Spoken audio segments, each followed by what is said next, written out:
ये कहानी एक मर्डर मिस्ट्री से रिलेटेड है। इसमें एक जज लोगों को अपने बेसमेंट में बंद करके मार देता है, लेकिन कोई उस जज को मार या पकड़ नहीं पाता।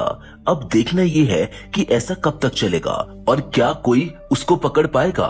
आइए जानते हैं इस कहानी में। Hollywood silver screen presenting I came by.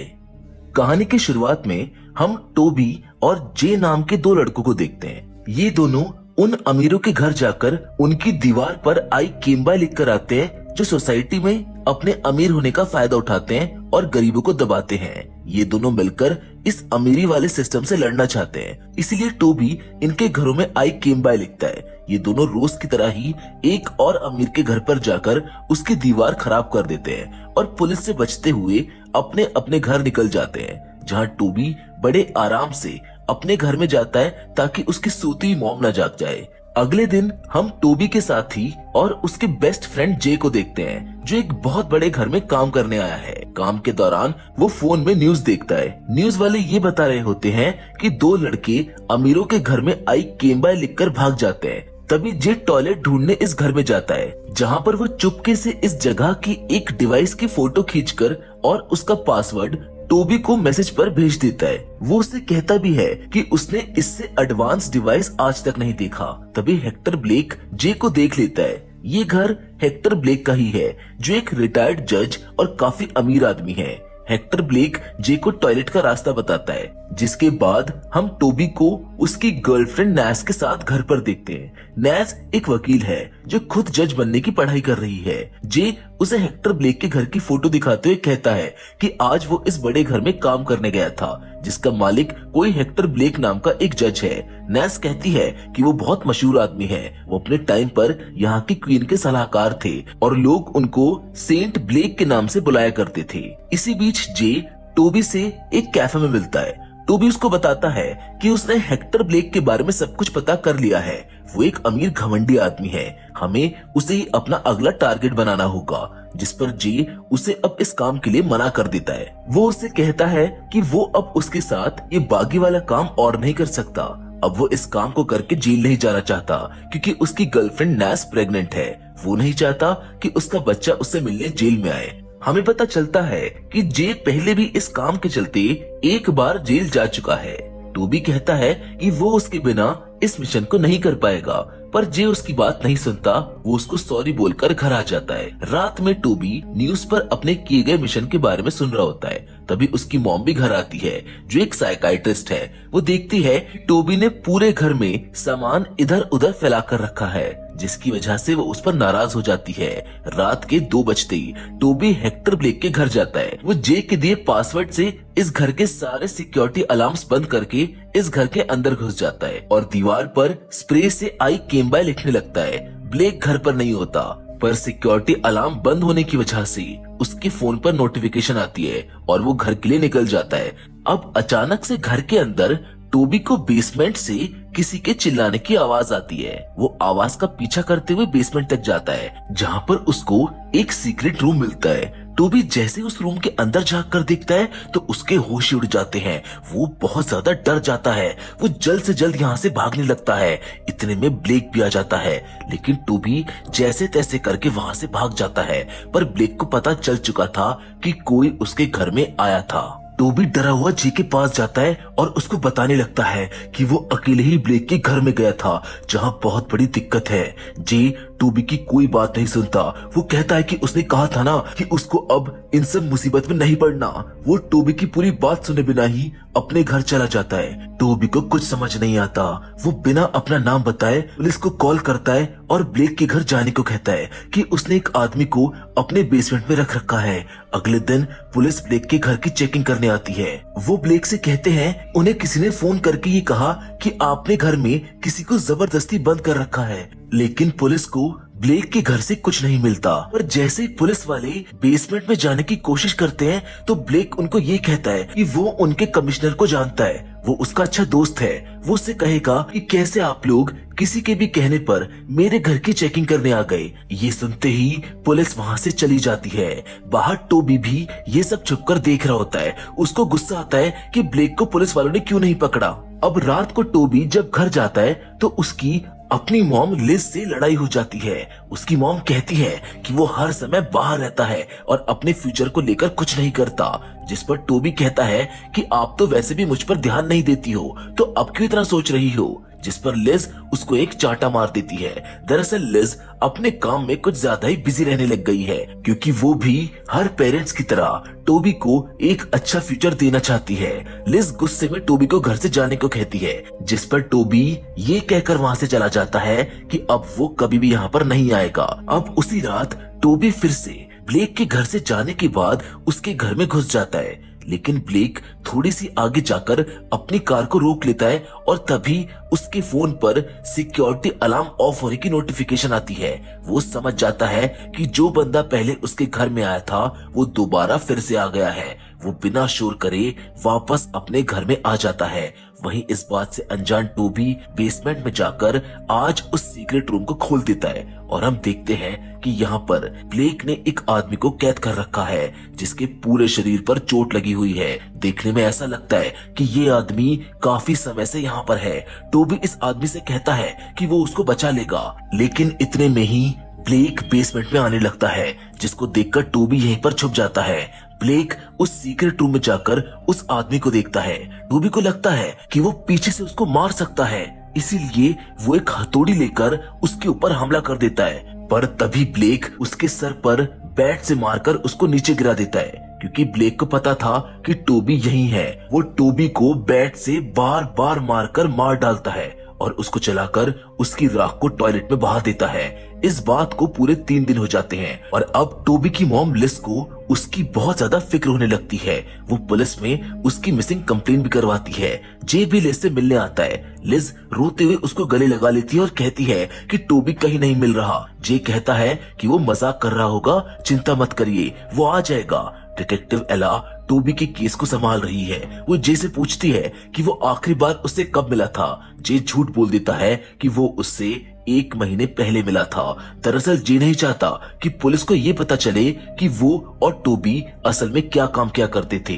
अगर उनको ये पता चल गया कि वो ही आई केम बाय लिखने वाले लड़के थे तो पुलिस उन दोनों को ही पकड़ लेगी। और जे को अब टोबी की बहुत ज्यादा फिक्र होने लगती है, क्योंकि सिर्फ उसे ही पता है कि जब आखिरी बार टोबी उससे मिला था वो उससे पहले ब्लेक के यहाँ आई केम बाय लिखने मिशन पर गया था। जे उसी रात ब्लेक के घर पर जाता है और चुपचाप उसके लेटर बॉक्स से एक लेटर चुराकर टोबी के घर पर डाल देता है। टोबी की मॉम लिज को लगता है कि शायद टोबी घर आ गया। वो फौरन भागी भागी ऊपर आती है, लेकिन वो जे को देखकर रोने लगती है। जे बताता है कि वो यहाँ पर टोबी का सामान ढूंढने आया था ताकि हमको उससे कुछ पता चले। और जब ये दोनों सामान ढूंढने लगते हैं तो लिज को हेक्टर ब्लेक के घर का वो लेटर यहाँ पर मिलता है जो अभी जे चुरा कर लाया है। दरअसल वो नहीं चाहता कि किसी को भी ये पता चले कि वो और टोबी क्या काम करते थे, लेकिन उसे किसी न किसी तरीके से टोबी की मॉम लिज की मदद करनी थी। इसीलिए उसने इस लेटर से टोबी और हेक्टर ब्लेक के बीच एक कड़ी जोड़ दी। अगली सुबह लिज इस लेटर को लेकर डिटेक्टिव एला के पास जाती है। तब डिटेक्टिव टोबी के फोन की लास्ट लोकेशन चेक करती है तो वो भी ब्लेक के घर के पास ही होती है। इसीलिए अब डिटेक्टिव एला अपने कुछ ऑफिसर की टीम लेकर ब्लेक के घर की तलाशी लेने जाती है। हेक्टर उनको देखकर थोड़ा चौंक जाता है। वो कहता है कि आपको भी उन ऑफिसर्स की तरह गलतफहमी हुई होगी। डिटेक्टिव उसकी एक नहीं सुनती। वो सीधा उसके बेसमेंट में चेकिंग करने जाती है, जहां उसको वो सीक्रेट रूम में मिल जाता है। वो ब्लेक से उसको खोलने को कहती है, लेकिन अब की बार उस रूम में कुछ नहीं होता। ब्लेक कहता है कि वो जब परेशान होता है तब यहाँ पर आता है। तभी डिटेक्टिव की नजर इस रूम के दरवाजे पर जाती है। वो ब्लेक से कहती है कि इस दरवाजे में ये छेद सिर्फ बाहर से अंदर देखने के लिए है, ऐसा क्यों है? जिस पर ब्लेक डिटेक्टिव से बदतमीजी से कहता है कि तुम होशियार तो हो लेकिन मेरे खिलाफ कुछ नहीं ढूंढ पाओगी। और ये सुनते ही डिटेक्टिव उसको गिरफ्तार करके पुलिस स्टेशन ले जाती है। अब यहाँ का कमिश्नर ब्लेक का दोस्त होता है और उसके खिलाफ कोई सबूत ना होने के कारण उसको छोड़ दिया जाता है। डिटेक्टिव ये बात लिज को भी बता देती है, जिसे सुनकर उसको बहुत तेज गुस्सा आता है, क्योंकि उसे कहीं ना कहीं ये पता है कि टोबी को उसने ही कुछ किया है या फिर उसने उसे कहीं पर छुपा रखा है। घर जाकर लिज एक बार फिर से टोबी के रूम को चेक करने लगती है। अब की बार डेस्क के नीचे उसे एक पेन ड्राइव चिपकी हुई मिलती है जिस पर पासवर्ड लगा हुआ है। वहीं दूसरी ओर ब्लेक मसाज करवाने जाता है जहाँ पर मसाज करने वाले लड़के का नाम उमिद है जो एक पारसी और गे है। वो इलीगल तरीके से यहाँ रहने और काम करने आया है क्योंकि उसके देश से उसको बाहर निकाल दिया, जिस पर ब्लेक उससे कहता है कि वो उसको यहाँ पर पीआर दिलाने में मदद कर सकता है। ब्लेक उमिद को रात में अपने घर लाता है। वहीं लिज ब्लेक के घर के बाहर कार से उस पर नजर रख रही है। वो देखती है कि ब्लेक किसी लड़के को अपने साथ घर के अंदर ले गया। अंदर उमिद ब्लेक के डैड की बहुत बड़ी फोटो देखकर बोलता है कि शायद तुम अपने डैड से बहुत प्यार करते होंगे तभी इतनी बड़ी फोटो लगाई है, जिस पर ब्लेक उमिद को ड्रिंक पिलाते हुए बताता है कि असल में वो अपने डैड से नफरत करता है इसीलिए ये फोटो लगाई है। वो बताता है कि एक बार उसके डैड एक पारसी लड़के को अपने घर ले आए थे, जिसके बाद उस पारसी लड़के ने मेरी माँ की जगह छीन ली और मेरी माँ को उस वजह से खुदकुशी करनी पड़ी और मुझे उस लड़के से इतनी ज्यादा नफरत हो गई कि मैं बता नहीं सकता। अब ये सुनकर उमिद को थोड़ा सही नहीं लगता क्योंकि वो भी एक पारसी और गे है। वो ब्लेक से वॉशरूम जाने को कहता है लेकिन तभी उसको चक्कर आने लगते हैं क्योंकि ब्लेक ने उसकी ड्रिंक में कुछ मिलाया था। उमिद वहाँ से भागने की कोशिश करता है लेकिन ब्लेक उसको दोबारा सोफे पर बैठा देता है। उमिद पूछता है कि तुमने बाद में उस पारसी लड़के के साथ क्या किया, जिस पर हेक्टर कहता है कि मैंने उसको बड़ी बेरहमी से मार डाला। ये सुनकर उमिद अब की बार पूरी जान लगाकर खिड़की से बाहर भाग आता है। बाहर लिज खड़ी होती है जिसको ब्लेक देख लेता है और बाहर नहीं आ पाता। उमिद लिज से हेल्प हेल्प कहता हुआ यहाँ से चले को कहता है। अगले दिन जे लिज के घर ये बताने आता है कि उसकी गर्लफ्रेंड नैस को एक बेटा हुआ है, वो बाप बन चुका है, जिस पर लिज बहुत खुश होती है और वो उसको बोलती है कि वो जल्द ही उसके बच्चे से मिलने आएगी। जे देखता है कि लिज हेक्टर ब्लेक के इंटरव्यू और उसके बारे में रिसर्च कर रही है। जे के पूछने पर लिज बताती है कि वो ब्लेक का पीछा और उस पर नजर रख रही है ताकि उसको टोबी के बारे में पता चल सके। ये सुनकर जे को बहुत गुस्सा आता है। वो कहता है कि ये काम पुलिस को करने दो, आप इन सब चीजों में मत फंसो। लिज कहती है कि मेरे पास ब्लेक के खिलाफ एक सबूत भी है। वो बताती है कि कल रात उसे ब्लेक के घर से एक भागता हुआ लड़का मिला। ब्लेक उसको मारने की कोशिश कर रहा था। मैं उसे मना रही हूँ कि वो उसके खिलाफ केस करे। उमिद ब्लेक के खिलाफ इसलिए केस नहीं कर सकता क्योंकि वो यहाँ पर इलीगल तरीके से है। अगर वो केस करेगा तो ब्लेक से पहले पुलिस उसको पकड़ लेगी। वहीं ब्लेक खुद उमिद से मिलने आता है। वो उमिद से कहता है कि अगर तू मेरी कार में नहीं बैठा तो तुझे फौरन इस देश से बाहर निकलवा दूंगा। ब्लेक उमिद को बेसमेंट में बंद कर देता है, जबकि ब्लेक को उमिद के फोन से लिज के बारे में भी पता चल जाता है कि वो इसे उसके खिलाफ कोर्ट में गवाही दिलवाना चाहती है। ब्लेक लिज के बारे में जानकारी निकालता है तो उसको पता चलता है कि वो उस लड़के टोबी की माँ है जिसको उसने मारा है। वो देखता है कि लिज रोज उसके घर के बाहर खड़ी रहती है ताकि उस पर नजर रख सके। इसलिए ब्लेक जानबूझकर लिज के सामने अपने घर की चाबी गेट के पास रखकर चला जाता है ताकि वो उसके घर में जाए और लिज इस बात से बिल्कुल अनजान है कि ब्लेक को उसके बारे में सब पता चल चुका है। लिज टोबी की मिली उस पेन ड्राइव को खुलवा लेती है जिससे उसे पता चल जाता है कि ये लोग क्या काम किया करते थे। इसीलिए अब वो उसी रात जे के बच्चे से मिलने उसके घर जाती है। नैस उसको देखकर खुश होती है। इतने में ही लिज अपना लैपटॉप खोलकर जे को दिखाती है। वो उसको फौरन बंद कर देता है क्योंकि उसमें उनके मिशन आई केम बाय के फोटोज होते हैं और उसने ये बात अपनी गर्लफ्रेंड नैस से भी छुपाई थी। ये दोनों प्राइवेट बात करने के लिए बाहर आते हैं। जे कहता है कि मैं पहले टोबी के साथ ये काम करता था लेकिन अब नहीं करता हूँ। अगर तुमने ये फोटोज पुलिस को दिए तो वो मुझको पकड़ लेगी। जिस पर लिज कहती है कि उसको पता है कि ब्लेक अपने घर की चाबी कहाँ रखता है, उसको बस उसके साथ ब्लेक के घर में जाना है क्योंकि वो इस काम में एक्सपर्ट है। जे कहता है कि वो ये नहीं कर सकता, उसका अब एक परिवार है और वो उन्हें छोड़कर जेल नहीं जाना चाहता। लिज गुस्से में जे को कार से बाहर निकाल देती है और अगले दिन ब्लेक के जाते ही चुपके से उसके घर में घुस जाती है। लेकिन ब्लेक ने सिर्फ जाने का नाटक किया था। वो दोबारा घर में आ जाता है। लिज ब्लेक को देखकर काफी डर जाती है और वहाँ से भागने की कोशिश करती है लेकिन ब्लेक उसको पकड़कर बेसमेंट में बंद कर देता है और उमिद की लाश को उसके सामने लाता है। लिज पूछती है कि तुमने मेरे बेटे टोबी के साथ क्या किया, बताओ मुझको वो कहाँ है। जिस पर ब्लेक कहता है कि उसने उसके बेटे की राख को टॉयलेट में बहा दिया है। ये सुनकर लिज की आंखों से आंसू नहीं रुकते, जिसके बाद ब्लेक लिज को मारकर उसके भी छोटे छोटे टुकड़े करके उसको जला देता है। इस बात को 2 हफ्ते बीत जाते हैं। जे बार बार लिज को फोन करता है पर फोन नहीं लगता, जिसके बाद वो लिज के घर जाता है। वहाँ पर सारा खाना खराब हो चुका था, जिसका मतलब ये है कि लिज काफी दिनों से यहाँ पर नहीं आई। जे को यहाँ पर लिज का एक लेटर मिलता है जिसमें ये लिखा होता है कि वो ब्लेक के घर जा रही है। उस लेटर को पढ़ने के बाद जे फौरन ब्लेक के घर भागा भागा जाता है, पर उसके घर पर कोई नहीं होता।